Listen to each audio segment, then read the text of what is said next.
and welcome to the CBB Super Show, brought to you by the FTN Network. Late night edition. I'm your host, Walter Waddell, dubbed Deuces85 on all social media platforms. The niche sports connoisseur just finished up a pretty solid Friday slate here as the Mountain West game ends. The Pit, it's a tough place to play in New Mexico. I tell you, it's a tough place to play. A lot of stuff going on. This is a big Saturday of hoops. Lots of betting opportunities. We have the 11-game main slate on DraftKings. It's also an 11-game afternoon slate, and wouldn't you know it, a 6-game night slate. You know how we do it on Saturdays, all day long, wall-to-wall hoops. We're going to be covering the main slate here tonight as we go game by game to break that down for you. And then tomorrow you can expect a slate breakdown in article form for the main, and then projections for all three slates. I won't let you down. I will take care of you guys throughout this entire day and night. If you're thinking about coming to the FTN network, not too sure, give us a try. I promise you that you are going to be well-versed and competitive. And as we get into March Madness, you will be just taking no prisoners as you build your bankroll. Green screens and window trips. That's the name of the game here. As we get into this, please make sure you hit that like button. All those interactions, likes, retweets, reposts on both YouTube and Twitter are so very helpful. It is the best way you can help promote the show and help us as a whole for FTN.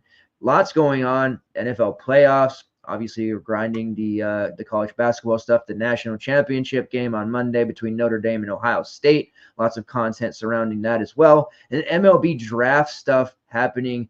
Dynasty, it's a big business, and we have some of the best in the business there with us here at FTN. All right, I'm going to jump right into this. Getting a little bit of a late night start here, and as it is, I'm probably going to have to pull a semi-all-nighter, and I just can't do those very often as I approach 40. So let's just zip on right through here. Alabama versus Kentucky is where we start. The Wildcats are a 2-point favorite total. Let me just double check this because I don't know. This seems pretty high. Let me just double check. Here. 179.5 points. Woo! Almost a total of 180 between Kentucky and Alabama. There are going to be points. And a total like that, you know, people aren't going to be able to help themselves. They're going to be all over it with exposure. The problem is Alabama has a very deep rotation. And Kentucky, some guys banged up, but they're fairly deep overall as well. Let's take a look at the last game in which Alabama was held to 64 points at Coleman Coliseum against Ole Miss. Great win by Ole Miss. Malik Dia went for 23 and 19. We may have discovered a DVP inadvertently against Bama. We were high on Dia. He went nuts. We're going to go back and look at some other performances of front court players against Bama. But here is what they rolled. It was a 9-man rotation for Bama in that one. Chris Youngblood ended up playing 34 minutes in that one off the bench. 29 for Aiden Holloway. Diabate and Aiden Sherrill didn't really play all that much. Your typical starters, which are Sears, Grant Nelson, Jaron Stevenson, LeBaron Fillon, and Clifford Almarui. Darian Reed, of course, was injured for that game and did not play. We do have some injuries potentially on both sides here, starting with Bama. We are expecting Darian Reed to at least warm up. We'll see if that happens. He is questionable. He's a 15 to 20-minute per game player, so not having him is a pretty big deal there for them. Fillon playing only 15 minutes there against Ole Miss. That's a little bit alarming there. He's typically been a pretty strong 25-per-minute game guy as a starter. He's young, but he was very ineffective. 3 turnovers and 0 for 8 from the field. He just couldn't get it done. They had to rely more on the veteran, the transfer Chris Youngblood, who didn't shoot particularly well either, but defensively he gave them a little bit more. So we're going to see if that affects the starting lineup at all. I don't think it will, but it is something to consider here. LeBaron at 5'7" is interesting because we know he's been priced really, really high. They dumped his price as he was 7'6" just a couple of weeks ago on that last slate, 7'1". Now they drop him to 5'7" there. But I'm a little bit skittish there, to say the least, especially seeing that in another close game, likely in a hostile environment, as a freshman, he may struggle a little bit. So I'm definitely going to be leery there. Mark Sears at 9'1", a premium pay up, somebody to definitely consider. Ole Miss did a really nice job At home, Alabama was, and they got punked out there. Now they're going to a hostile environment. I do like Sears. I don't think I'll end up pulling the trigger there, but it is a reasonable price, high usage play. I think we could see a vintage Sears performance in this one. Grant Nelson there at 7-3 going up against that Kentucky front court. In SEC play, he's been kind of lackluster. It's caused this price drop here. It's definitely solid, but a little bit worried about fouls on the road. And that front court of Kentucky is just super athletic and physical. I don't know if that lines up well for Grant Nelson. Do like Aiden Holloway, potentially playing 30-plus minutes off the bench. He has been a really solid, pretty much right next to Mark Sears for second best scorer on the team. He has emerged a lot. Certainly think that he is a viable main team play. And then we'll have the decisions here. I'm not really going to be caring too much about Cliff Omarui. I know he's cheap at 4.8, but he's dealing with the ankle issue. Clearly affected him against Ole Miss. He only played 13 minutes. He hasn't been playing a lot of minutes, even with Darian Reed out. So not looking there. We could go, I guess, the starter, Jaron Stevenson, who is sitting there at 4.6. Has played 20-plus minutes in 4 straight games, has scored 15-plus fantasy points in 4 straight games. Can consider him. He does a lot of the dirty work, and he gets after on the glass. I don't particularly think he's the best fit for this team, but he keeps getting rolled out there by Oates. He trusts him. He believes in him. He's going to get the minutes. But we have to make the decision, 4.7K on Chris Youngblood. Chris Youngblood has been a okay addition for the team so far. High usage, high shot rate guy during his time at Kennesaw State and South Florida. 40% shooter during his time at both programs. Missed the first couple of games here, almost a month of the season. Really starting to ramp up his minutes just recently in SEC play. 23, 18, and 34. Be a little bit tough for me to sit here and say, yeah, he's going to play 30-plus again. If he did, I think we would have to seriously consider him, of course. But I think he does settle in there somewhere in the mid-20s. Which makes him certainly viable.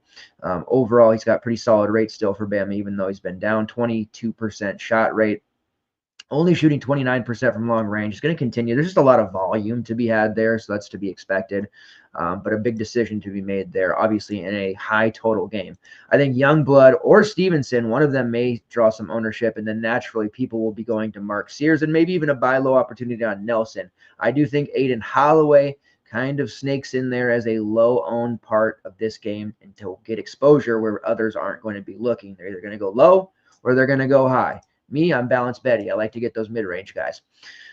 On the Kentucky side here, we also have some questionable tags. Lamont Butler may not play in this one. That would be a real tough loss. Butler has been a stupendous play since transferring over from SDSU. No matter how this Kentucky team looks, they've had up and down performances from just about everyone on the roster, but Lamont has stayed steady. If he can't play, that's going to open up a ton of potential value. Andrew Carr also comes into this one with questionable. He's going to play. He's had the questionable tag on him pretty much the last 2 weeks. He hasn't missed any time. He has certainly looked less than 100%, so that's something to consider. His price just torpedoes down there to 6-1, which is interesting. But he's just not himself in a fast-paced game like this. I do worry about him and some of the minutes that he might get. It does make me want my man Brandon Garrison to be getting some more minutes, but that's not a guarantee. Need some foul trouble, somebody to be hurt if Butler's out. Obviously, that's a different position, but it does shrink down the rotation a little bit. And I think we could see a situation in which Garrison does get a little bit of extra time there, especially with Carr still banged up. We do have Ansley Almanar there at 3-3, a prayer type of value, but I would expect him to kind of creep into the 20-minute mark there, depending on that Butler status as well. Jackson Robinson's price has come up. He's had 2 straight games over 35 fantasy points. That puts him up to 7K. He is the main benefactor if there's no Lamont Butler. He's taken a ton of threes. He's made 12 of 23 the last 2 games. Big reason why they were able to outlast Mississippi State. Big reason why they were able to outlast Texas A&M. They're going to need him to perform that way a 3rd straight game. Otega Awi, he's 7-1. He really struggled in the first half against Texas A&M. I was all over Otega, not a lot of people on him. Terrible first half because of fouls. Ended up with 27. So you got to think if he had that full first half, he would have been headed to a large score. I do think he lines up pretty well in this spot. He's going to cause a lot of turnovers. He'll contribute in peripherals.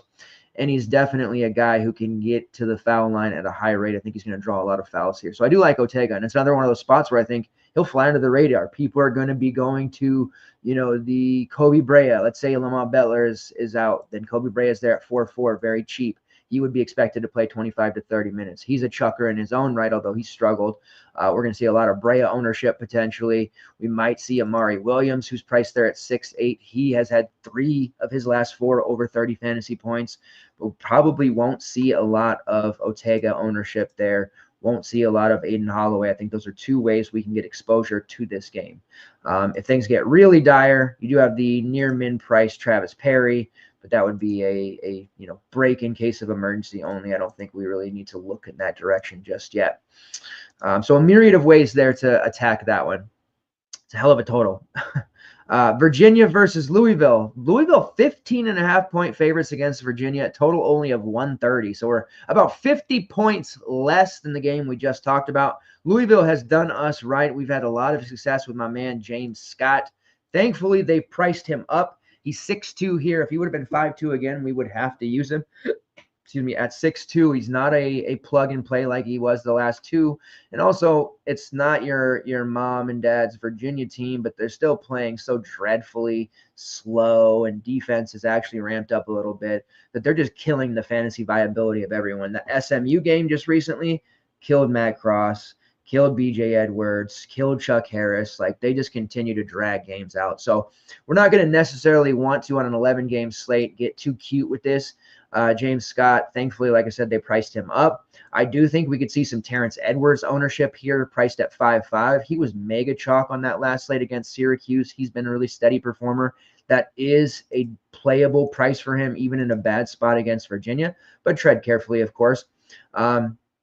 Chucky Hepburn, 9K, and Javon Hadley at 8K. Those are both a little bit too high for me. We're going to try and scoot through here. And then Rain Smith at 5.2. Definitely playable, has been playing huge minutes, taking a bunch of shots, but peripherals are going to be tough to come by in this game against Virginia. I do think Abubakar Traore is somewhat interesting of a value in just 13 minutes against Syracuse. He had 8 points, 5 rebounds, a couple of steals.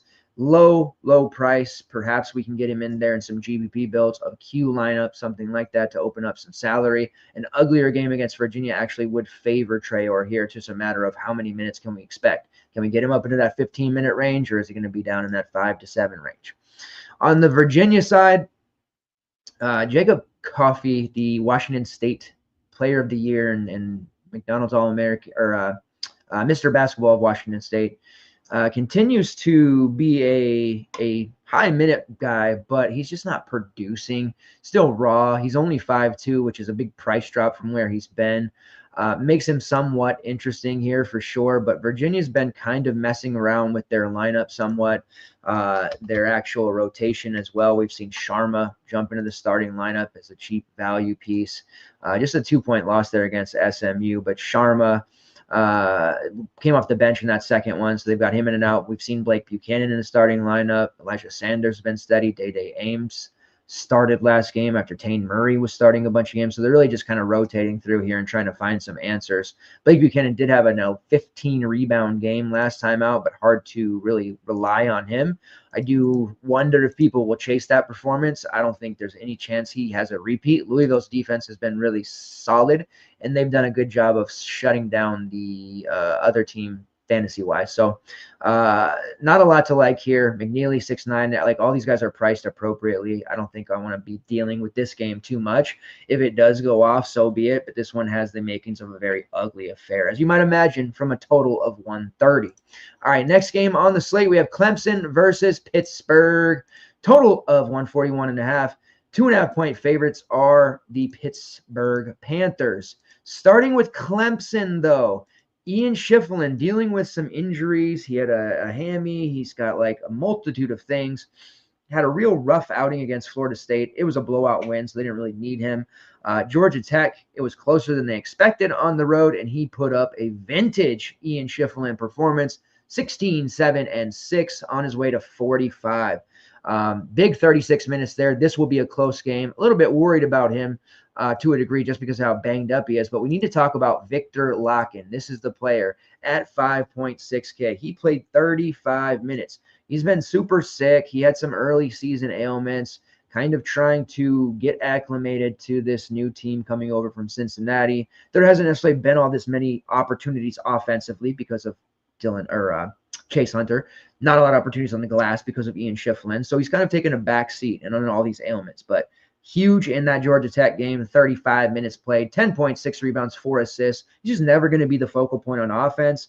And Ian Schifflin, when he's spazzing out on the glass, there's not a lot of leftovers. But if he can put up another stat line similar to this, a 10 to 12 point game, 4 to 6 rebounds, a couple of assists, he's going to smash value here at 5.6, especially if we can rely on him to play that kind of minute total there of 35. Now, that's a little bit probably more of an outlier at that point, but I do think we see him push closer to 30, and maybe he's ready. Maybe he's healthy now. So he's a very strong, solid play. Fouls are something to be worried about with Locken as usual, but I think there is a really nice look there for him as the top Clemson play for me when you factor in price. Still have the value with Dylan Hunter. Played 20 minutes against Georgia Tech. Actually was on the jam-winning lineup on the night slate a couple of days ago, and it was one of those perfect scenarios. I always say, like, hey, paying down for this guy, it's less about what this guy does score-wise and more about what he allows you to do with the rest of your lineup. And Dylan Hunter was a case-in-point example, numero uno. He only had 7 fantasy points, but he allowed a lot of exposure to the USC guys who all smashed the hell out of the slate there. Keyshawn Hall from UCF went nuts. I mean, there was some really, really good stuff that happened on that particular slate and beyond. So he's there at 3.6, definitely value. Keep wanting Jake Heidbreder to be a thing. Like, he played 28 minutes against Louisville, and it's like, okay, here they go. And then he played 10 against FSU, and then he played 4 against Georgia Tech. So just not working out there. Can't use him. Chauncey Wiggins at 4.3, Jaden Zachary 7.4, and Chase Hunter at 8K. Don't really mind any of those looks, but it's just a real decision on, do you trust Locken or are you going to pay up for Schifflin? On the Pittsburgh side, you have the eternally expensive Jaland Lowe. Very solid at 9.3. His price at least come down closer to 9 from 10K, but I don't know if there's a lot of upside there. He's going to give you a solid high floor, so you have that going for you, and there's clearly going to be some value here. Ish Leggett is more affordable at 7.9. He would be my preferred look of the two. And then we do have the value option in Damian Dunn, who's sitting there at 4.9. He was very highly owned against Florida State. He's been playing big minutes, 32 against Florida State, 31 against Louisville. Didn't have a particularly great game against FSU, but you can reload him once again here. He's $400 cheaper than he was against FSU, and he put up that 15, 8, and 3 performance against Louisville. So clearly, Dunn is going to be that third wheel here for the team in front of Zach Austin, in front of Cam Corhen. Corhen and Austin going to be more of the cleanup men, the rim protectors, those types. Dunn's going to be that third scorer. Guillermo Diaz-Graham has fallen not out of the rotation, but pretty damn close. So at 3.7, you might think, oh, that's an interesting price, but he's just not getting the minutes. His brother Jorge Diaz-Graham played 18 against Florida State, had 17 points, hit 4 threes. An outlier performance for sure at 3.8, but maybe he earned himself a little bit of more minutes there, potentially. All right, moving on to the next game, we have Creighton versus UConn. UConn is 8-point favorites, total of 147. Creighton games have been fun for DFS purposes. They've got 3 players in particular who are very solid, and then teams against them are just absolutely going off time and time again. Starting with the Creighton side, you have the decision there. Ryan Kalkbrenner, he's expensive at 10.1. I don't necessarily like going against UConn too much. This isn't last year's UConn or 2 years ago's UConn team, but they're still very, very good defensively. But Kalk has dropped back-to-back 50s against the likes of Providence and Butler. This is definitely a tougher matchup. He's going to play every single minute he can handle, and I do think he's going to coast over 30, but it's an opportunity cost here. Is he going to get over that 40? Is he going to get close to 50? That's something you'll have to ask yourself. Do really like Stephen Ashworth just because he's playing every single minute as well. But again, pretty difficult matchup here at UConn. More of a secondary look for me, and the same can be said for Jemiah Neal. If you haven't been playing Jemiah Neal at this price, it's kind of tough to start now. It just feels like a really bad spot to do so. Still have value in Jackson McAndrew at 4.1. I'll say my spiel of him always. He has to get off to a hot start in the first half. He doesn't defend particularly well, and he ends up barely playing the second half, especially in crunch time. So he needs to get hot. He basically like the Butler game where he hit 4 threes early in the game. You're going to need that from him at 4-1. Clearly one of the only secondary pieces after the big three that can actually score, but he's definitely a low-end option. On the UConn side, everybody's relatively cheap, all things considering, except for Alex Karaban, who's there at 9K. But Liam McNeely's still going to be out. Karaban coming off of a huge 19-6-4 performance. He is definitely a luxury play, but this might be the spot where he delivers one of those vintage Alex Karaban performances. Definitely don't mind that. Hassan Diarra is a little bit spendy there at 7-8. I know he's been 8K the last couple of weeks. Still feels really expensive to me. He's not typically going to be a go-to scorer. He had some big performances there, but he's just priced up to this level where we're going to get the high of his floor, and there's not a lot of ceiling built in there. If you want a UConn play, and I think that is a very good idea, I think at this point it's going to be Solo Ball, who fits that mid-range 6.6K type of build. He is absolutely chucking from long range, and he's contributing in other categories as well. Need him to get hot. Would have definitely liked to have seen him in that low 6K range, but this is perfect at 6'6" because it puts him in a price point where a lot of people are going to look around him, again, going up to the top or taking a value piece here. So Solo Ball as a potential low own. There's a pretty decent GBP lineup brewing here with mid-range guys like Solo Ball, Aiden Holloway, Otega Aoi, these type of players who are very solid floors, but could actually put up big ceiling games in their matchups as well.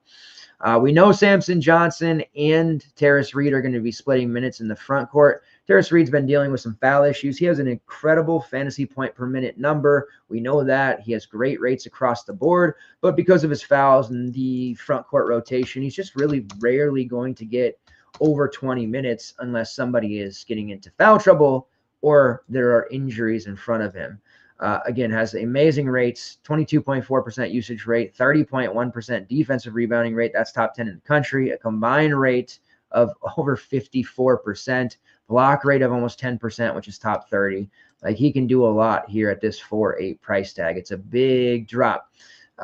This is a preeminent elite tournament option that could very well win you a seat.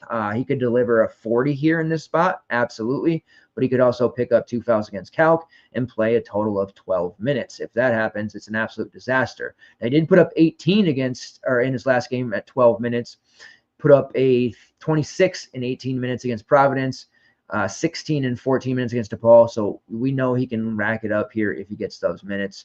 It's just a big if. So a secondary value definitely sticks out. Definitely an interesting price, but far from a lock at this point.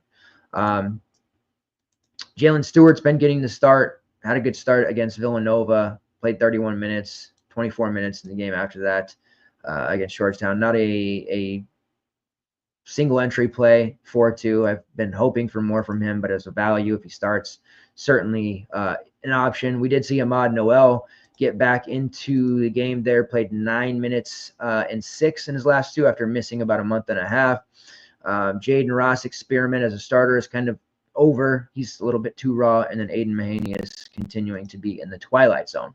All right, moving on to the next game here, we have Houston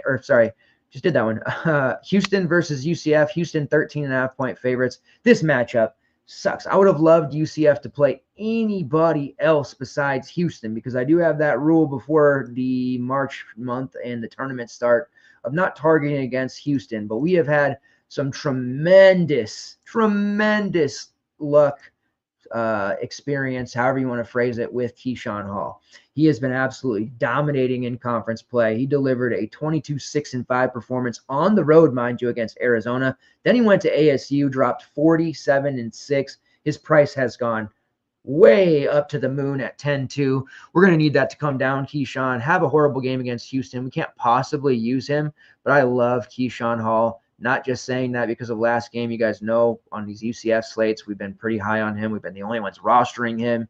He has been phenomenal. Love Keyshawn Hall, but we're not going to be able to use him against Houston. Just not going to work out too well. Total is low, and Houston, as a road favorite, I think this is one that UCF could have a rough go of, just like they did against Kansas a couple weeks back. And with that, guys like JJ Taylor, who had a pretty nice outing last time as well at 3-7, don't be tempted to go there. He's not going to have anywhere near that level of success.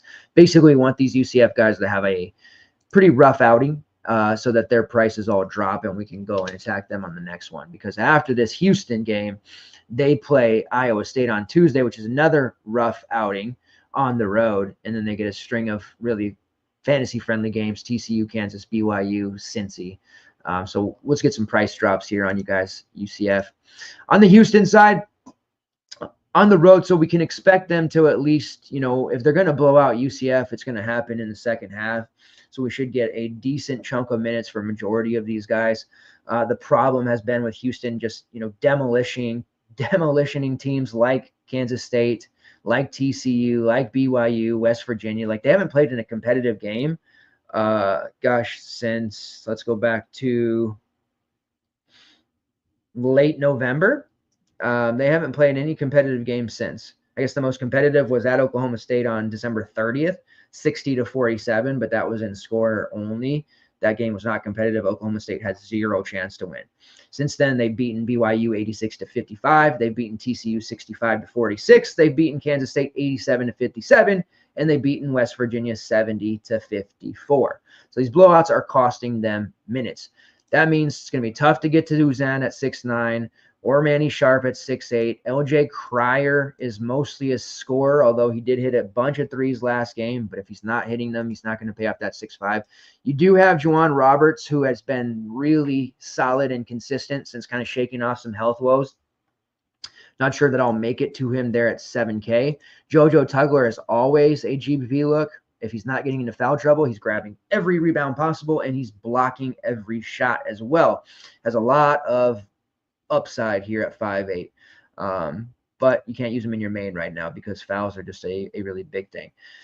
Secondary looks like Terry Arsenault, Javier Frances, they're definitely playable. Arsenault is all the way down to 4-4 now. Frances at 4-3. Mylek Wilson sitting there at 4-1. They benefit from the blowouts, but they do not benefit if this stays within a 15 to 18-point margin throughout because they're going to be stuck just below 20 minutes. Arsenault probably in this one, the only one that you can really look to in a main lineup just because there's salary savings there. But I'm pretty low overall on this Houston-UCF game. UCF defensively can give up a ton. Houston could score a lot here. This is not that they're styled because of the way that they play and choke the life out of teams. They're just going to be happy to get out of there with a 60-44 type of win. All right, next game on the slate, Auburn versus Georgia. Total of 147. Auburn 6-point favorites. Let's just say right now, Auburn is the best team in the country. Let that sink in for a minute. They lose Janai Broome. Gets hurt. Let's go back a couple of weeks, actually. Gets hurt. Doesn't end up missing time. Thankfully, the collegiate basketball world can take a deep breath. Plays a couple more games. Then he gets seriously hurt to the point where, oh my gosh, this is a ankle sprain. He's going to be missing some time. He escaped from a really, season-ending type of injury. What are we going to do here without him? What's Auburn going to look like without him? Well, Auburn, they did get pushed by South Carolina on the road, but they still had, that was with the Janai Broome injury. They did get pushed there, but without Broome, it looked like it didn't even matter. The thing is here, and some people kind of saying like, oh, is Broome really that good? Let's not get crazy. He's obviously very good. But what Bruce Pearl has here is a conglomerate of players who have bought in fully to his system and are running it like the year they went to the Final Four. That Auburn team was so fun. They ran into a Kyle Guy sharp shooting performance that is a little bit sad to even talk about, but this Auburn team is very, very scary. And the way that they were able to dismantle a very good, by my metrics and opinion, Mississippi State team without Janai Broome was very impressive. I thought Mississippi State had a very solid chance to cover that game. I thought they might have an outside chance to win. I'm still really high on Mississippi State, but the way that Auburn just took them apart piece by piece by piece and broke their spirit, it's very scary to me. So Broome's out again. We can expect a lot of chalk here once again. Prices have come up. what we saw in that Auburn game here, starting lineup, Chaney Johnson going into it, which is kind of what we thought. Dylan Cardwell, Miles Kelly, Denver Jones, Chad Baker Mazzara, and then off the bench, Chris Moore, Ja'Kai Howard, and Tahad Pettiford. Those were the three main pieces. We saw Jaheim Hudson, but he didn't play a whole lot, right? Pettiford being the main piece off the bench, and he looked very good. But the starters all played basically 30 minutes. Chaney Johnson played about 34. He relied heavily on that in a game that they controlled throughout. So we have to consider them one way or another. Chad Baker's up there at 7.5. That price has gotten really high. As good as he is, and as great as he was in that game, unless we think Georgia keeps this really close or has a chance to win, I don't know that Chad Baker is going to necessarily be the optimal play. I do think he'll probably push towards that 30, 32 fantasy point minute mark, but I don't know that that's going to be enough at his price of 7.5. We can go down a couple hundred to Chaney Johnson, who I think plays, a pretty high number here. He's uber athletic. This kid is just amazing. They saw him play a couple of years ago in an exhibition game, and Bruce Pearl was enamored with him from the very first moment. This is a great opportunity for him to be showcased. I think we still see him play 30-plus minutes here against the Georgia team. That's much better than people probably realize. He would be my preferred play over Chad Baker. I know it's a minuscule difference, 7.2 to 7.5, but Chaney Johnson is just a very good look here. We'll probably see some chalky play here on Dylan Cardwell at 5.5. He played 29 minutes against Mississippi State. I am shocked as hell he made it that long without getting into foul trouble because of that front court.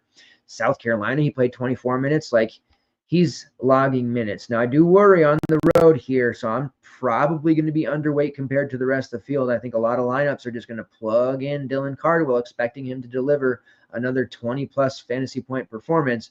That's far from a guarantee, especially having to guard Asa Newell, the one-and-done freshman, who is really, really good. So there's some downside there to Cardwell, I think, but I do expect him to be highly owned. You still have Miles Kelly at 5.3, Denver Jones at 5.1. I don't know why their prices didn't come up. The perimeter defense of Georgia is opportunistic and could fluster Miles Kelly to a degree. Denver Jones, I don't know that he'll be able to necessarily generate his own shot there. So, those guys are probably secondary looks at best. And then you have Todd Pettiford, who's really solid off the bench, still only priced at 5.1. Probably better suited to go Kelly or Denver Jones over him just because of the starting impact and the fact that they're going to get a little bit more minutes. But look at what Pettiford's doing usage-wise. 22 minutes against Mississippi State, 11 shots, 4 steals, 3 assists, 12 points. Against South Carolina, 15 points, 2 rebounds, 2 assists, 4 of 9 shooting, 5 of 11 shooting against Mississippi State. Like, I love Pettiford. He's hitting threes. I'm starting to get worried that he may also be a one and done, because if he comes back next year, you're talking about a potential SEC player of the year. On the Georgia side, I don't know that we really need to get into any of them because Auburn, with or without Broome, is just so elite defensively. And we know Georgia, especially their guards, guys like Silas Demery, as much as we like them, they commit a ton of turnovers, and Auburn's going to be happy to oblige them by causing them. We saw a game with Silas Demery earlier this season where he had 1,000,000 turnovers, 10 points, 8 turnovers, 7 rebounds. Like, he was flirting with the triple-double against Marquette with turnovers. So at 6'5", probably not getting there. Asa Newell at 7'6", probably not getting there either. Both very good, but we need to be cognizant and aware of the matchup. We do have some cheap prices on guys like Tyron Lawrence, but I mentioned last Georgia slate before the Tennessee game, he's kind of seeing his minutes be jerked around. He's trending down a lot. He's not really producing on a consistent basis. He might be a bit of a non-con hero, even though he played in the SEC for years while he was at Vandy. He's just not contributing all that well. And a lot of that can be attributed to the fact that Deshane Montgomery became eligible and made his debut just a couple of weeks ago. His impact has been negative on Tyron Lawrence, but neither of them is taking and playing 30-plus minutes. They're just ending up splitting a lot of those guard minutes. It's made both of them very difficult to get to. Montgomery's interesting at 4.6. We know there's upside there, but again, I think that's a little bit too cute. Same could be said about Blue Kane, who does have the minutes guarantee over Lawrence and Montgomery, but very low floor player, not a lot of upside even at 4.4. And then guys like RJ Godfrey, Somto Surreal, somebody in that group between them and Cardwell and Moore, like, there's going to be a lot of physicality there. I'm certainly going to see a tighter whistle from the refs. There's just a lot of downside to all those guys. Even though, yes, they are very cheap, I think we can look elsewhere and not have to risk too much there. If you're running multiple lineups, this is a game where I think you definitely can kind of rotate through some of these values, but I don't think that using these guys in your main lineup is going to be a winning play. Saw that tonight with Ohio State's Sean Stewart. Guy always plays like 20 minutes or less, got into foul trouble tonight, ended up being a really terrible play.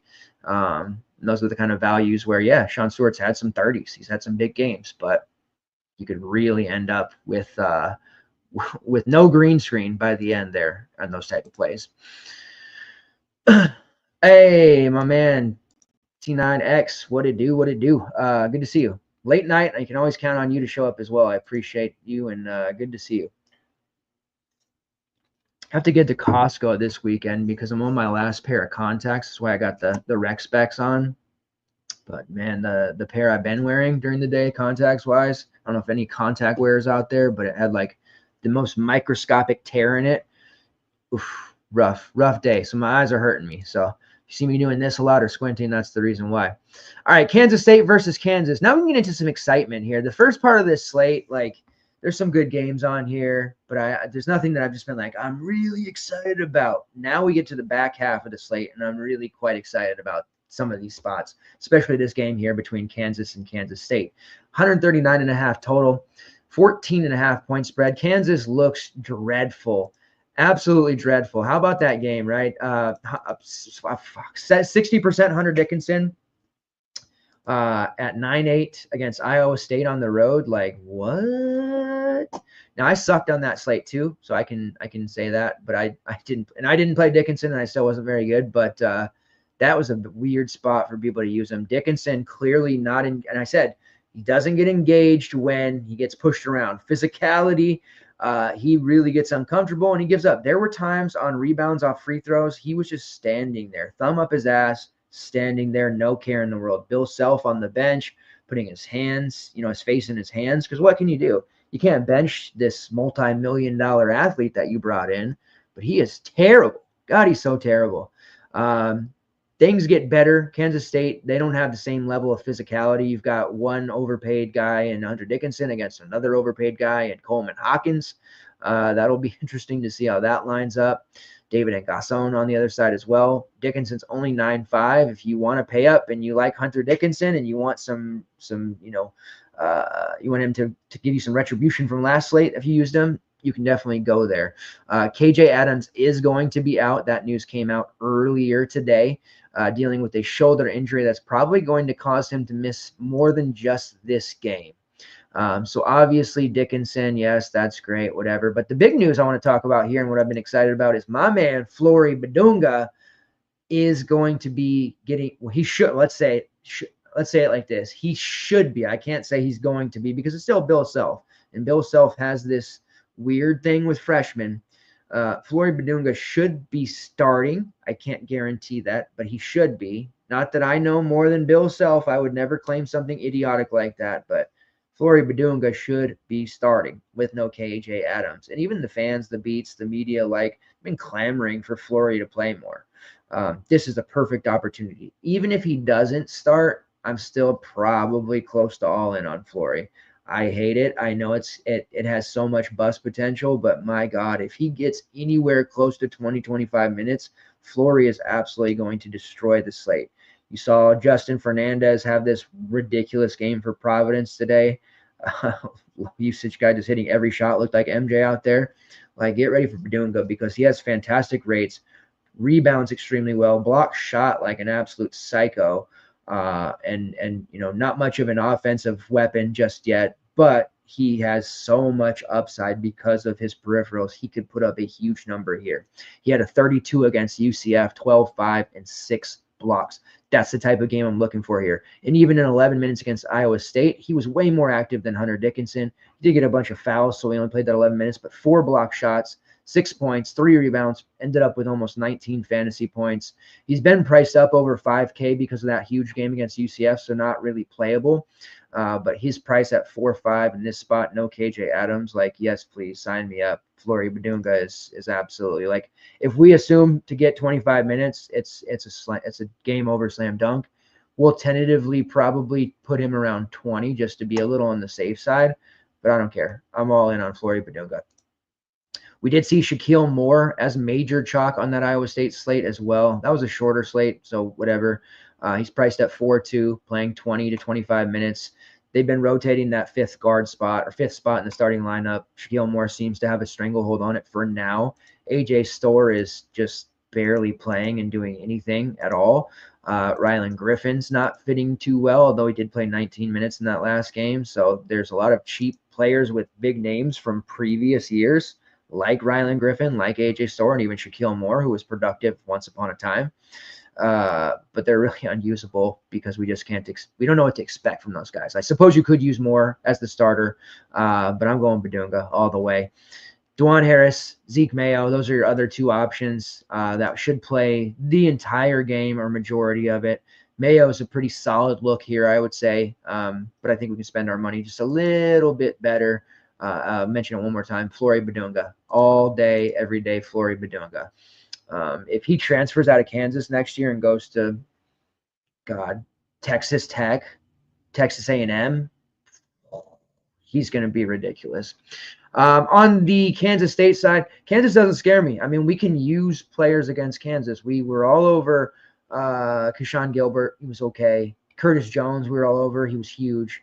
You can definitely look to some of these guards against Kansas. Dwan Harris used to be, and still kind of is, a lockdown one-on-one perimeter defender, but I don't know. It seems like everybody on the Kansas team right now is a little demoralized. When you watch them play tomorrow and tell me if I'm just, way off base, or if this team just looks like Bill Self's, beating people with a wet noodle, because that locker room, I'm sure, sucks right now.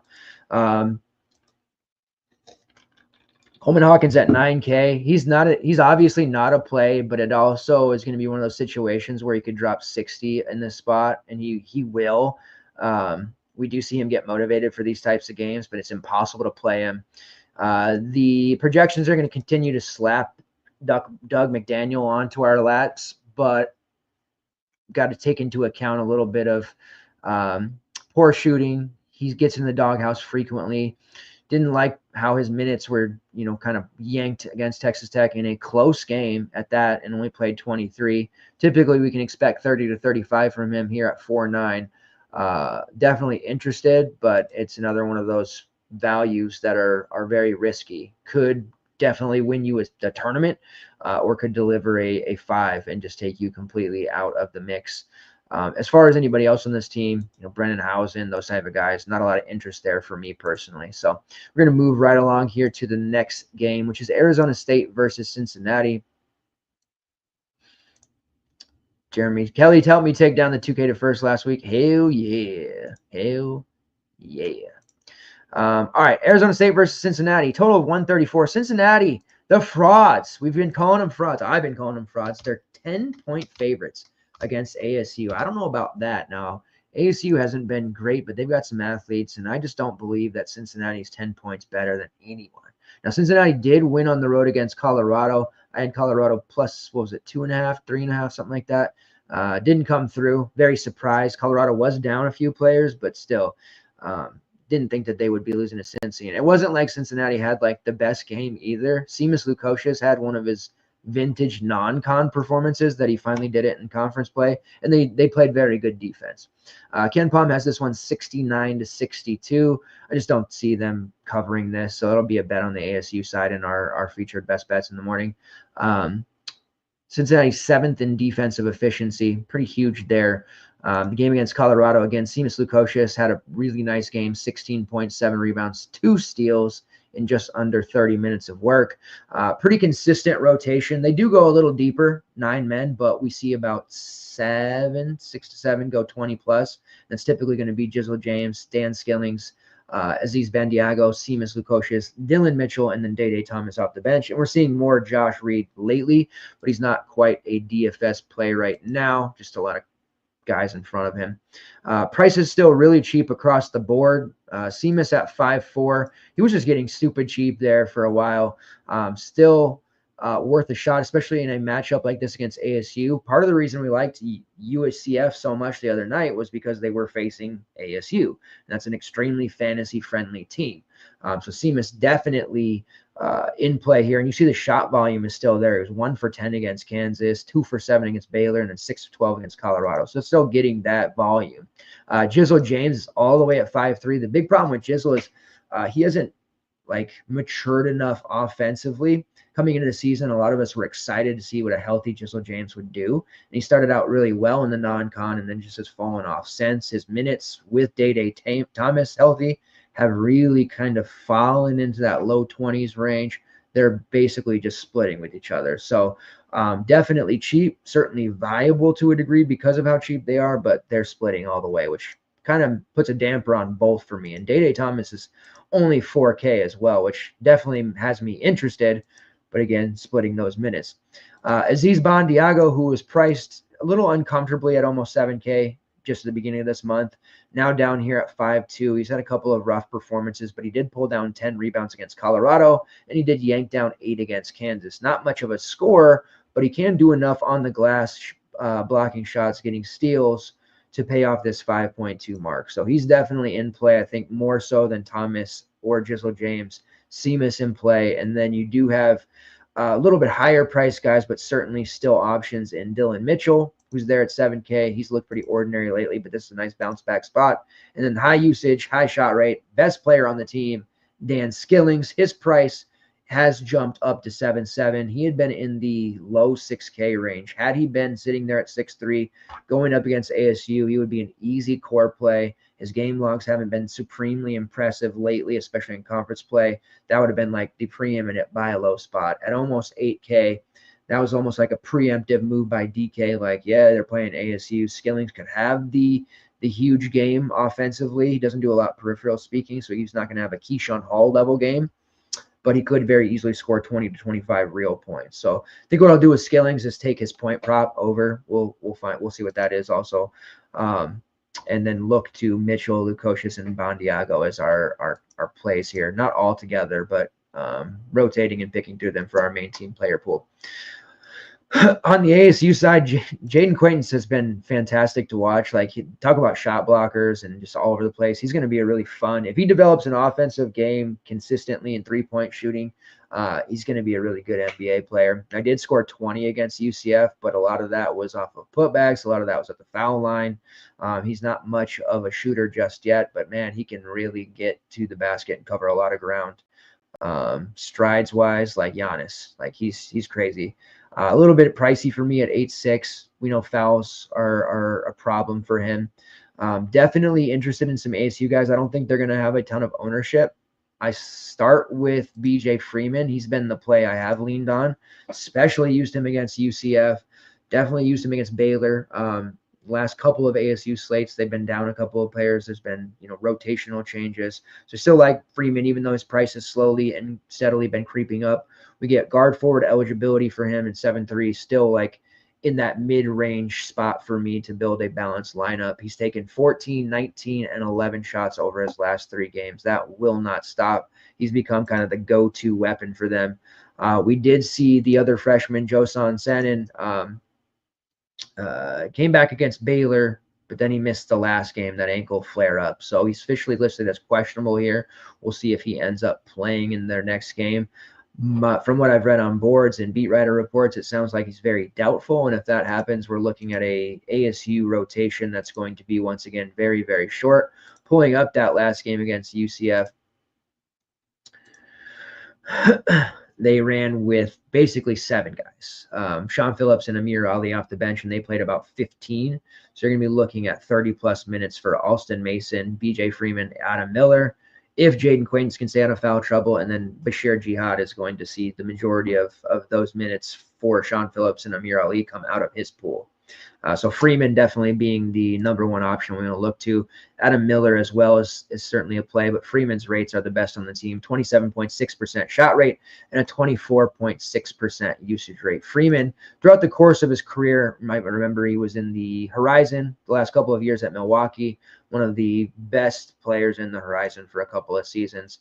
Took a little bit of time to get acclimated with this system, playing upper tier teams, but he is playing really, really well. You do have a value in Adam Miller, as I mentioned, 5 straight games over 32 minutes. Not a lot of upside there, but you don't need a ton at 4.6. He can get you 20. That's more than enough if you want to go in that direction, especially if Sonnen remains out. As far as Jihad and Mason are concerned, priced at 6.7 and 6.9, they're just secondary looks for me. Bashir has broken a slate before. He can break a slate again.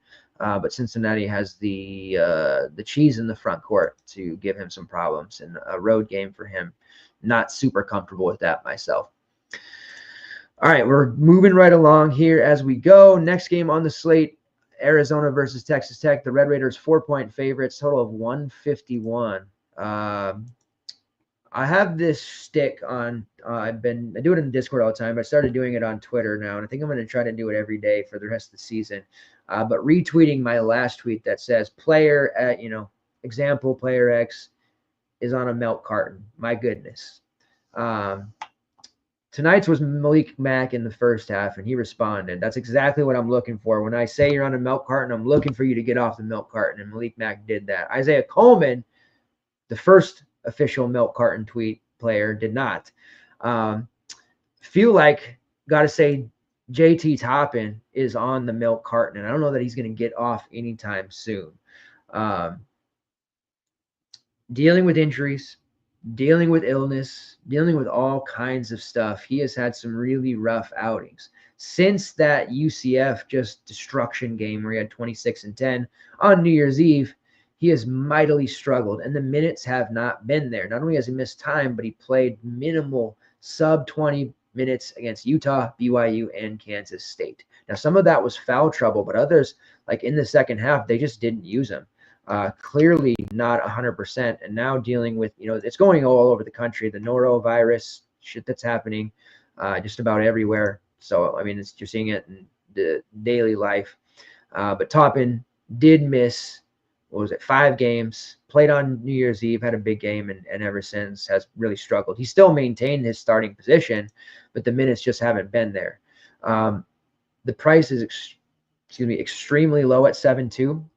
I think we'll see pretty high ownership. We did on that last slate against K-State, but it's just like Dylan Harper's first 2 games back for Rutgers when he was super chalky. Like, I need to really see him perform. I need to see him play over 20 minutes. I need to see, some big production here. And he did play 34, don't get me wrong, against Iowa State, and I believe that one went into overtime. And it was a pretty solid game for him, but then he went right back to barely playing again. So I'm really concerned about his health. Not only the illness, but just the physical toll on his body right now. And we're at a point in the season where everybody's got bumps, bruises, aches, strains, all that stuff. I know they're kids, but playing this level of a sport, you're going to naturally have that. And Toppin clearly just does not look to be himself. Arizona has a bunch of front court guys who love to get physical and have no problem getting into it with JT Toppin. So it's a little bit of a weird spot, even though he's at home. I kind of want to bet Arizona here. I don't know if I'll pull the trigger, but I do think this is a worse spot for Texas Tech than maybe most people realize.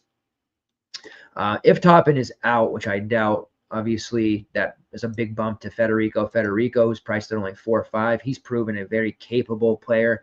During those games that Toppin was out, he was, beasting at a cheap price, only there at 4.5.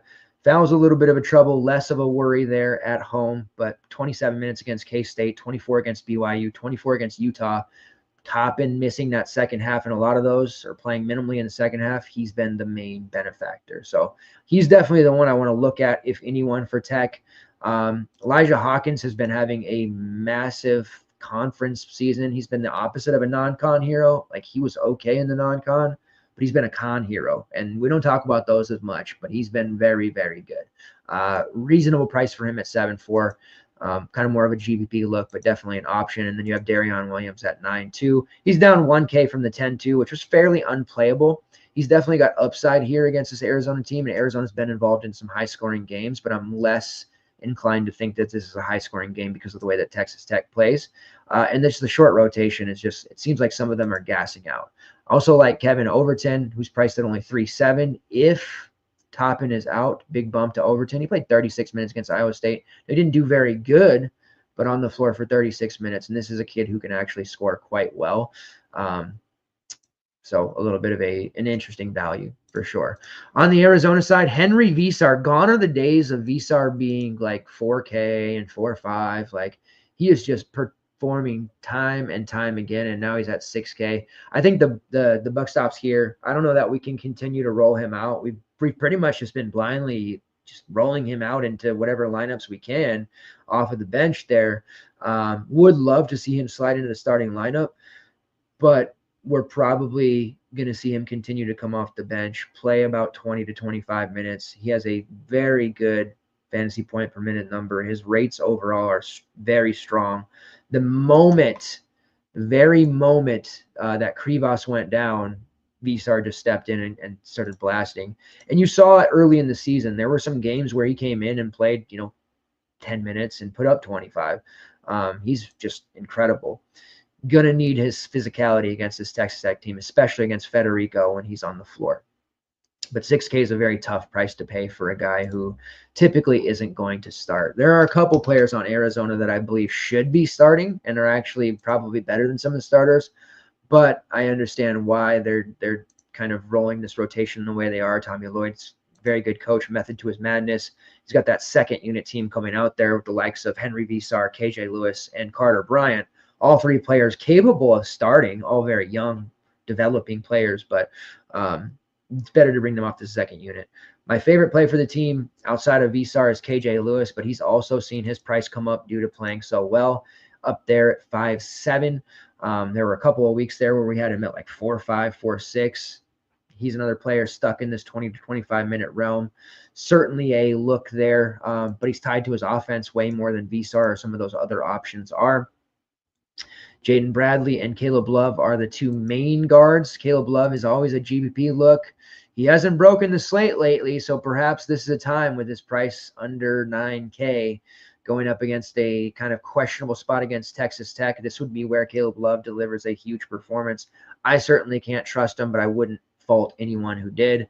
And then you've got Anthony Del Orso, who's starting as a value at 4.1. He has scored 14 plus fantasy points in 3 straight. You could certainly do worse there for a guy who's playing starter minutes.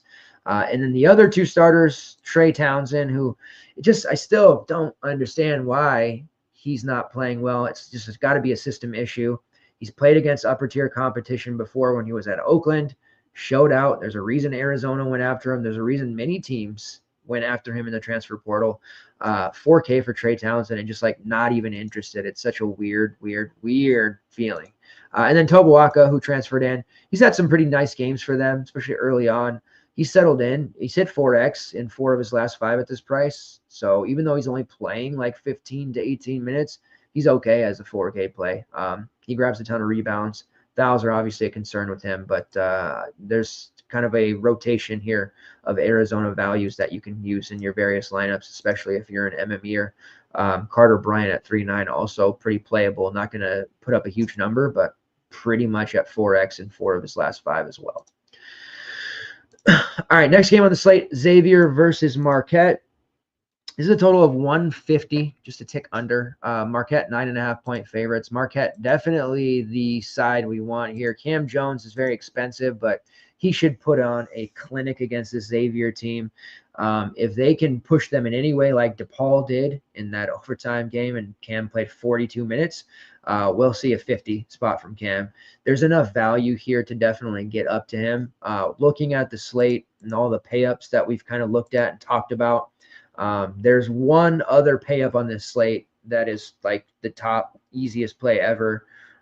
Will not be fading in any lineup, but Cam Jones is right up there with him too, as like I'm happy to pay for him. If you want a multiples pay up lineup, Cam Jones is definitely the clear number 2 option above 9K on this slate, even above 8K.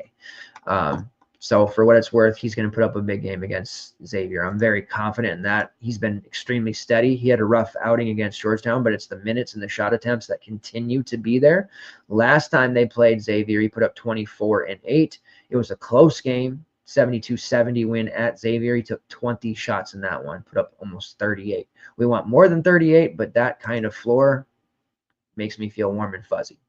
As far as the rest, we know the bench for Marquette is awful.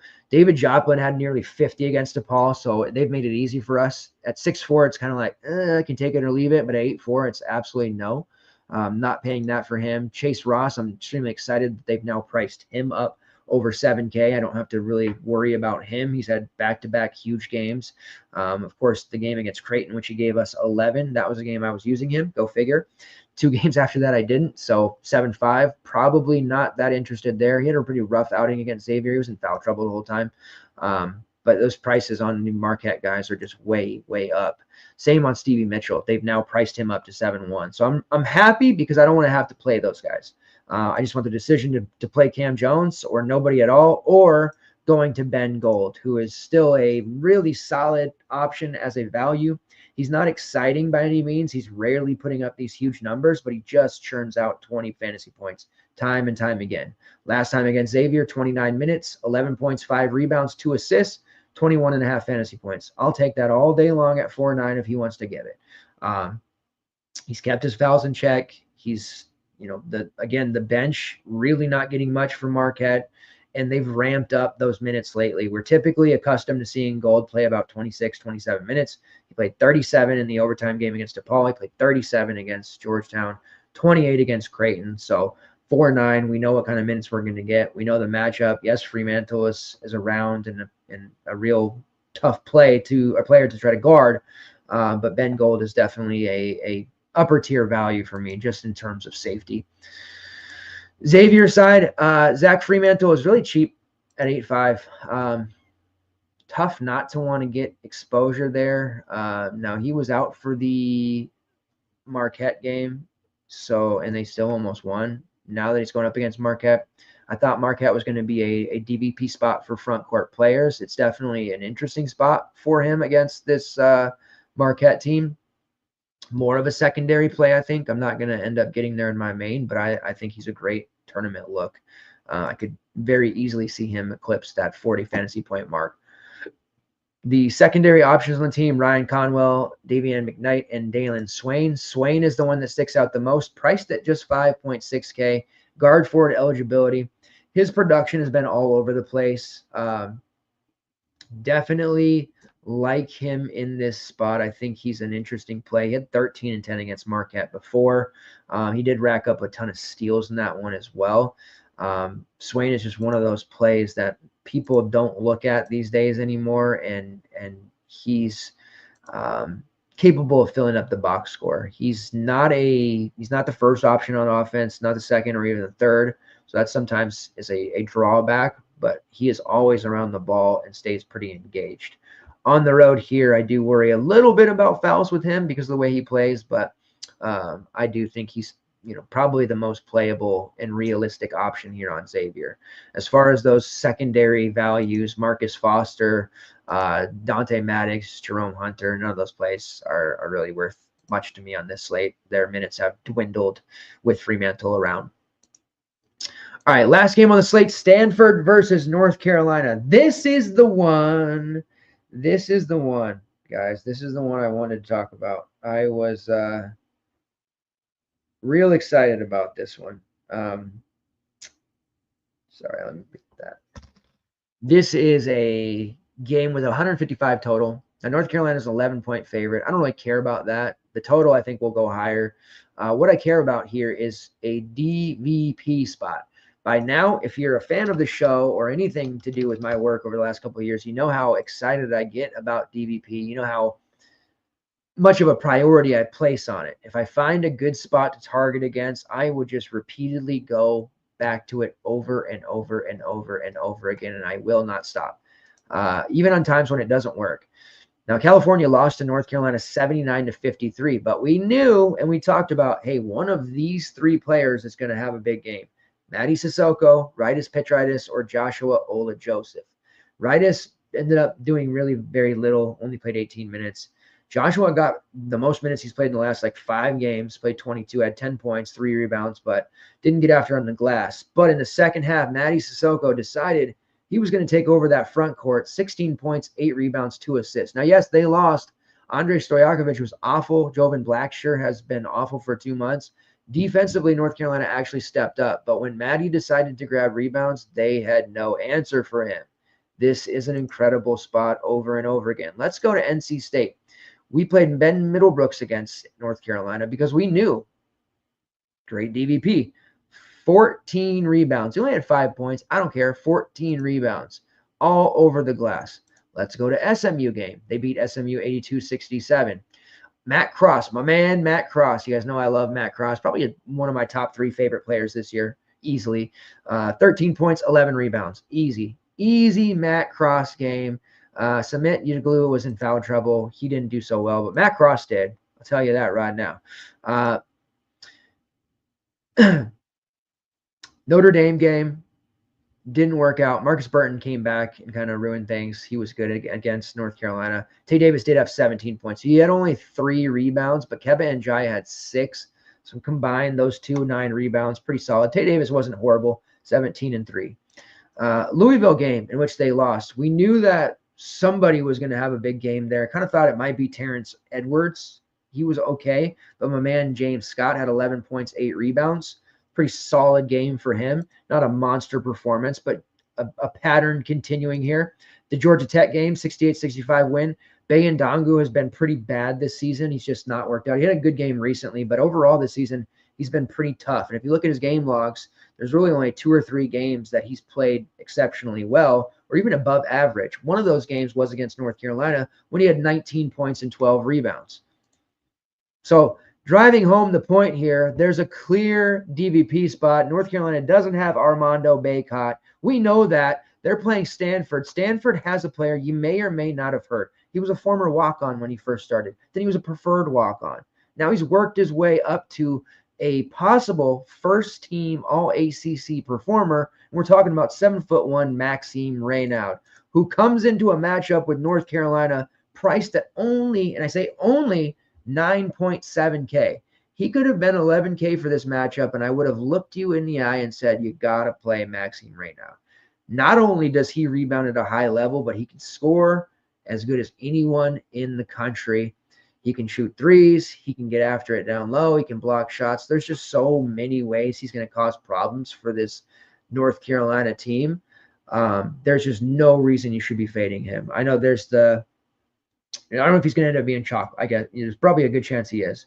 So you're going to have some leverage and some game theory stuff. I don't care about any of that. I just know I want to play Maxime Reynaud, who is going to get 35 minutes in this game. The projection for him at 35 minutes is just an absolute destruction. Ceiling is 60 in this game, easily. 11, 10, 14, 5, and 13 rebounds over his last 5 games. So 4 of his last 5 in double digits, and that's against the likes of Virginia Tech, Clemson, Virginia, and Wake Forest. All of those teams with suitable to decent big men on the other side, especially that Clemson game in which he had 14 and 13 against Ian Schifflin. That was an impressive game for me to see. So in case you didn't know, Maxime Reynaud is my favorite play. Probably a lot of people's favorite play, but he's just really, really good. We do have a bit of value here in Ryan Agarwal at 5K. He's played 32-plus minutes in back-to-back games. He scored 23-plus fantasy points in 3 straight. So you have a value piece there with Agarwal as well. He's actually got a pretty solid rebounding number in his own right, 18.7% defensive rebounding rate, second best on the team behind Maxime. Maxime has a 30% defensive rebounding rate, which is the 11th best mark in the country, and a combined rate of 42%. So Reynaud's definitely going to get his numbers. We know that, but Ryan Agarwal at 5K also projecting pretty well, especially when you look at the minutes he's been playing. He's taken 20 shots in the past 2 games as well, so he's ramping that up. We know Jalen Blakes, he's there at 7.5. He's steady Eddie. He's going to get that 20 to 25 fantasy point getting number, but definitely a secondary look. Uzziah Sellers, a 3-point chucker, solid 20 to 25 fantasy points at 6'6", but I think it's really obvious we just need to find that way to Raynaud, and we can get a secondary look there at Agarwal and play potentially both. I certainly don't hate that idea. Agarwal has kind of eclipsed Aiden Command. Kamen had been playing a bunch of minutes a month ago, and now he's kind of seen that number depressed. Benny Yeeler in the first month of the season was that secondary option, and now it seems to be Ryan Agarwal. Just a fun name to say, Agarwal. Now, if we think Raynaud, and if you want to get into game theory stuff and say, well, what about if Raynaud gets into foul trouble? What's going to happen? You have an option with Chisholm Ekpara, who's priced down there at 3-4. Ekpara's had some pretty solid games here. He has just okay rebounding numbers, but at the last stop he spent the last few years at Harvard, he's always been an elite offensive rebounder and a pretty damn good shot blocker. He hasn't shown it as much here at Stanford because the minutes aren't necessarily there like they were at Harvard, but a fully capable player of taking this matchup and paying off a very meager 3.4K price. He's definitely a one that if you're doing any 20 max stuff, MME stuff, certainly throw him in there. We can get him to 15 minutes and like a 5X number at this price. On the North Carolina side, Ian Jackson, he's become the number one play, like one of the top freshmen. He is doing what RJ Davis did 2 years ago, maybe even 3 years ago when they had all the Caleb Loves, Armando Baycots, and it was like RJ Davis, not a priority for the defense, sagging off him. He's doing all this stuff offense. Well, now this year, RJ Davis as the primary person that the defense is coming in to contain, and we've seen Ian Jackson just absolutely unload on other ACC teams. Defenses are going to have to adjust and start paying attention to him more and possibly sending a second defender. RJ Davis is priced at 7-7, which is a huge, huge discount. I haven't rostered RJ Davis once this season, not because I don't like him, but there's been blowouts and just the way that North Carolina's been playing. Seth Trimble's emergence just hasn't been a spot where I've felt good about paying 9K plus for him. But that really changes at 7-7 against a very soft Stanford defense. He's still playing a ton of minutes. He's still taking a ton of shots, but he's really playing more of a facilitator role here lately and letting Ian Jackson do his thing. But we're talking about 7-7. I know he's failed to eclipse 20 fantasy points in 3 of his last 4, but the SMU game, he dropped a vintage 26-5-4 for 43 fantasy points. You get a 40 from him at 7-7, you're just going to be so far up on the field. This is obviously one of the more stackable games on the slate besides that Alabama-Kentucky game. I don't know that people necessarily will. I think Raynaud will get that ownership. I think people will kind of look sideways at RJ Davis and say, wow, 7-7, but then look at his logs, dig a little deeper and see he hasn't been great. And probably he's going to be lower owned than maybe he should be. But that's a buy low, a definitive buy low spot on RJ Davis. Seth Trimble back playing, healthy 25 to 30 minutes. He had a nice game against Cal. He's there at 5'8", certainly a good price on him. And then our chat was already talking about Elliot Kadu, whose price has dumped severely down to 5'4". He's scored 20 plus fantasy points in 3 of his last 4. It depends on what you think his minutes will be. If you can get into like the 32, 33 minute range, he makes value here. If he's under 30, I think it's still a little bit closer, which may surprise some people because that 5'4" might attract a lot of folks to just plug him in. But I don't know that that's necessarily the answer. Although this matchup definitely is very good for doing so. Jalen Washington has been playing really well lately. They've been giving him more minutes, they as in Hubert Davis. But this matchup here against Maxime Raynaud is going to be tough. There's going to be a line of fouls on him. Lubin, Withers, all of those guys are just going to be sent to the 2-foul purgatory very, very quickly. So making a decision on one of the guards. Ian Jackson probably won't be rostered by many. So he's a very nice look in that regard. I think people will look at Elliot Kadu and RJ Davis and try to make a decision on those prices because they're going to see that and know that's cheap for them. But neither has been particularly great for fantasy purposes here. But RJ Davis, man, 7-7. I think it's been a long, long time since we've seen that price for RJ Davis, and it's extremely, extremely appealing.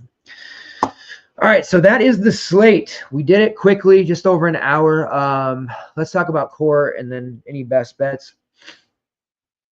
And then we'll be right back here in the morning, not on air, but a long day ahead. A long, long day. So core play number 1, Flory Badunga.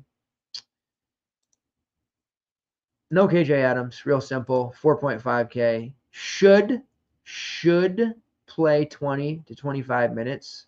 Bill Self might just decide to play David Coy 30 minutes randomly. I don't know. But Flory is in just such a great spot. Great spot to finally be unleashed, and I hope he is. But I'm playing him. I've played Flory before with nobody out and felt good about it, and I feel especially great about it this time. So Flory Badunga, core play number 1. Core play number 2, Maxime Reynaud, back-to-back forwards. This is a slate with forwards that I actually kind of like. Reynaud, simple DVP. Nothing really more to talk about there besides the fact that he's got one of the best matchups in the conference and should do extremely well in this one. It'd be a big disappointment if he didn't. And then this is a little bit tougher. I think some injury news in that Kentucky-Alabama game that we need to see, which is really going to kind of make some things one way or another. So right now, I will say Otega, Awe as my third core, and probably Posh play. Check back in the morning. I'll put that on. For those that aren't in our Discord, I'll blast that on Twitter. But right now, I'm looking at Otega as core play number 3 and the Posh play of the day. I think people will go Jackson Robinson. They'll certainly go Kobe Brea. We'll wait on that news to see if Lamont Butler is out. But if Butler's out, then yeah, it's all systems go on Otega. You can get to Jackson, you can get to Brea. Like the mini Kentucky stack is very much in play. All right. So Arizona +4 against Texas Tech. I do like that. I think Mike Randall's on Texas Tech -4, so we're opposite there. That's okay.